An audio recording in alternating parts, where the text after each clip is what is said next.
Good morning and welcome. It is 10:30. It is the third day of September 2021. I am your Gumpy Guide to all things gaming. Look what I can do. Woo. The internet. All right. So, it's been a while since we've caught up with the supposedly $1 million club of Kickstarters for our role-playing game hobby. So I thought it was time to get a look at what is currently kicking butt in the Kickstarter world. And currently, with still another week to go, Avatar Legends, the role-playing game, based on Powered by the Apocalypse, has beat the 8 million mark, which means it is now the single largest, ended today at nearly $10 million.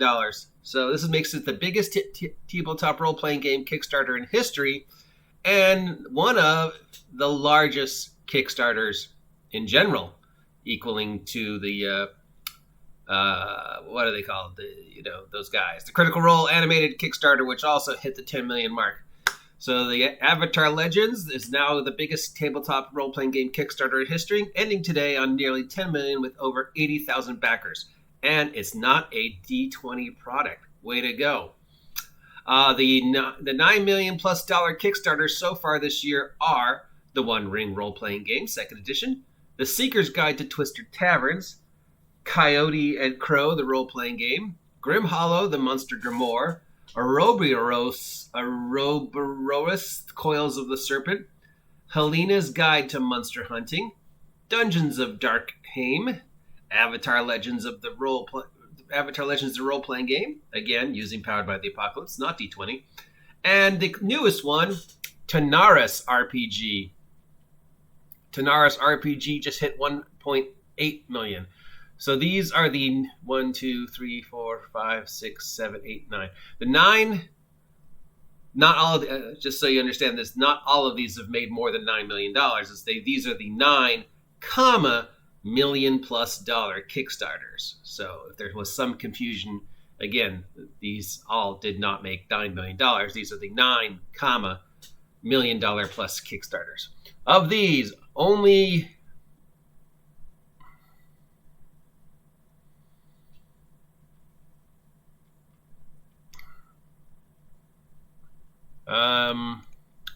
let's see, the One Ring role-playing game 2nd edition, not D20. Seeker's Guide to Twisted Taverns, D20. Coyote and Crow, the role-playing game, not D20. Grim Hollow, the Monster's Grimoire, D20. Ouroboros, Coils of the Serpent, D20. Helena's Guide to Monster Hunting, D20. Dungeons of Darkheim, not D20. D20. Avatar Legends, the role-playing game, not D20. And the newest one, Tanaris RPG, D20. Tanaris is interesting because I went to the Kickstarter. It lists all the people that are involved with it, a very impressive list. Though, as we have found out recently, those lists of people involved in projects can be deceiving as to actually how much they were involved. TSR. Cough, cough. It's a very impressive Kickstarter that doesn't really tell you anything about the setting other than, of course, it's 5e. So it is very nice to see some non-5e products. It's very curious to see why something like a book about taverns would make over $1 million. Or new monster manuals would make over $1 million. But often the Kickstarter funds are driven by the extra swag and the bonus stuff, So take with a grain of salt any of these projects making over $1 million, because a lot of that money could be because of the free crap. And Tanaris is offering a lot of interesting free stuff. Anyways, so if you're interested, as I am, in how Kickstarters might shape the history and future of the hobby, again, it's still obvious that D20 5e is still the thing people want to tie their coattails to, in the hopes that it'll spear them into the upper echelons of the industries. I wish every one of these guys all the luck in the world. I doubt I'll see any of these products at a Barnes & Noble or at my friendly local game store. The One Ring role-playing game, might see. Avatar Legends, you're definitely going to see. But the rest of these, once they make their Kickstarter funds and they get out there, What kind of future do they have? How much longer can people keep hitting, trying to ride the wave of, oh, I'm 5E, so you're going to buy me. And then, I don't know, because I just don't know. I like that at least 3 of them are not just people trying to milk the D&D name.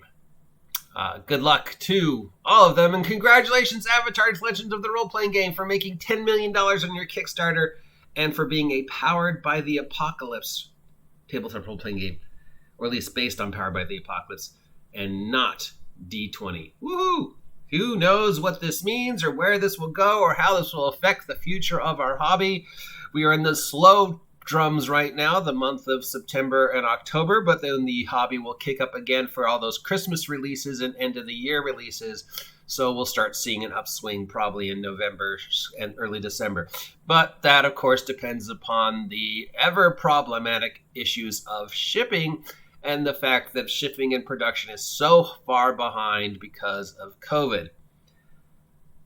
Whew, that was exhausting. I am your grumpy guide to all things gaming. If you appreciate stuff like this, let me know. If you haven't subscribed yet, please subscribe. Help me hit 1,000 subs. Have a great 3-day Labor Day weekend. I will talk to you later. And don't forget, get off my land.